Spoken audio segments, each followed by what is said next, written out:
This tutorial was brought to you by Upkik Agency and DJ Motivate. In this tutorial, we will discuss virtual gifts, what they are, and how they work. When first creating an account on Kumu, Carlito, the blue Tarsier and Kumu's mascot, will give you a quick tutorial on how they work. However, it only goes over the bare minimum basics. As the tutorial explains, virtual gifts are bought using coins, a digital currency bought with real money. When you pick out a virtual gift to send towards your favorite streamer, they will receive another virtual currency known as diamonds. However many coins it costs to buy the virtual gift will be the same amount of diamonds that the streamer receives. Diamonds serve three functions. You can use them to buy more coins for sending gifts to other streamers.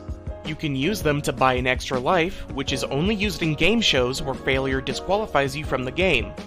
Or, you can save them up to receive a payout of real money.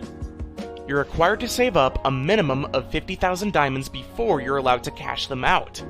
In United States currency, 50,000 diamonds roughly translates to $15.